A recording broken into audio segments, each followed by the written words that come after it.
So, ang titrap ko sa utol ko is yung pinakaunang trail na nakuha ko sa isang mail.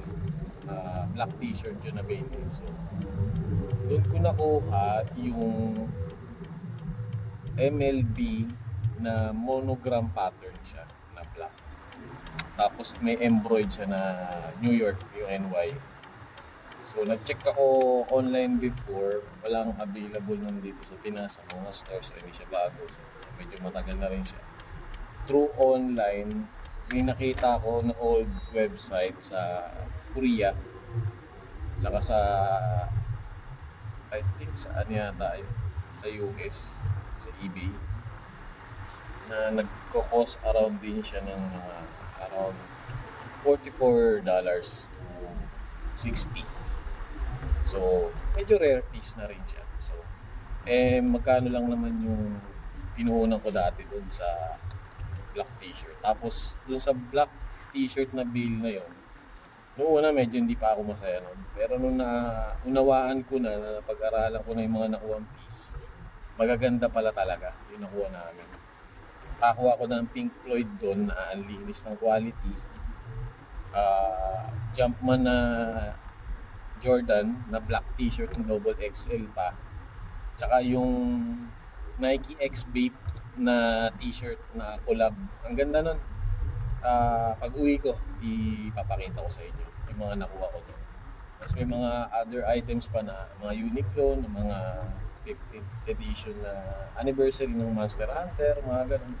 Pokemon ng Uniqlo collab din. So overall, ang ganda nung nung nakuha kong bill pala nun. So jackpot na ako and happy. Yun nga lang, medyo matagal mapaubos. Inaabot kami ng 2 months bago yata mapaubos yun. Actually kasi yun yung mga nagsisimula pa lang kami. Teka, balikan ko na, sa gate na ako. Ayan. Baka nandun yung jackets. Sa loob. Update SIM. Bakit? Yan.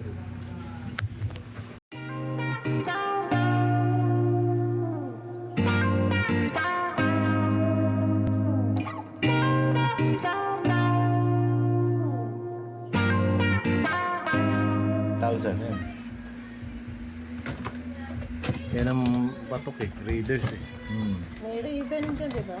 Ito, 20. Jaguar. Jaguar. 20,000. Ito 18.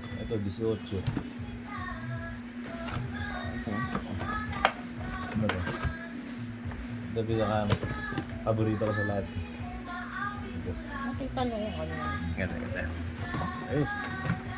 Picture. Dami nyo. Ayan po. Yung mga rare to.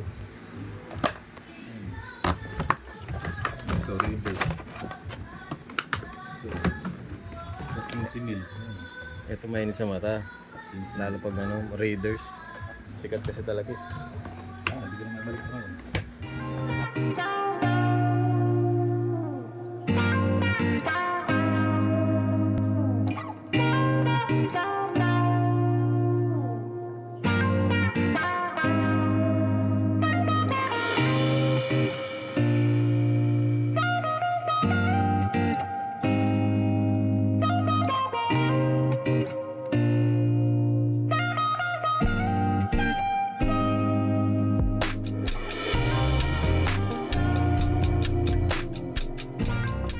Kami gusto bumili. Ngayon lang. 28. 28. 35 to sa market. 28 ngayon lang.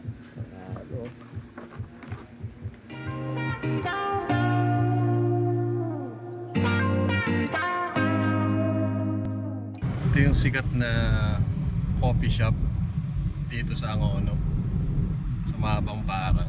Yan. Diyan marami nagkakatuluyan at nagkakahiwalayan. Medyo hirap lang ako mag-video ng one hand kasi naka-manual tayo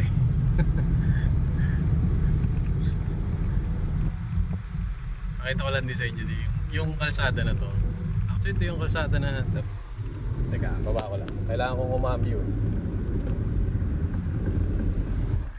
Yan. Ito yung kalsada na nakakaloko yung sobrang lalim niya pag tinignan mo dito, no? Dito sa mahabang parang yan. No? Pag tinignan mo dito sa taas, palusong na palusong talaga siya. Sarap pa minsan-minsan dumaan dito.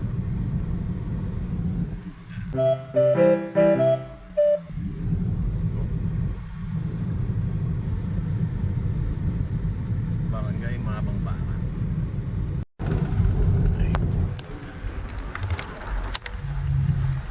So, ayun na nga. So, napakita ko na yung MLB na nakuha ko dun sa pinakaunang bail namin. So, actually, binigay ko na lang sa kapatid ko kasi binigyan ako ng dalawang vintage na cup. Mga worth 3,000 to 4,000. Pero dalawa. So, parang give and take lang. So, dalawa yun. Yung isa di ko na videoan. Kaso pang-teams yung isa. Pa-collection niya na lang. MLB na Blue Jays. Blue Jays yun. So, mamaya pe-flex ko na lang yung cup na binigay ni Utol. Kasi unti-unti, natututo tayo ng mag-distinguish ng vintage na cup. So, di ko alam kung papasukin ko rin yung sa cup. Pero sa ngayon, mas feel ko talaga yung kulit. Buy and sell din ng mga vintage na jackets. Lalo yung mga denims. Tapos, gawin ko sa mga next episode, siguro maggawa ako ng content na about sa pagkilatis ng mga vintage. So, pare-parehas tayong sabay-sabay matuto. So, unahin ko na siguro dun sa nakuha ko na denim na jacket, yung Lee. So, kung paano ko siya ni-research, share ko sa inyo. Paano ko na pinag-aaralan yung market value niya para pare-parehas tayo magkaroon ng idea. At least may share ko din sa inyo.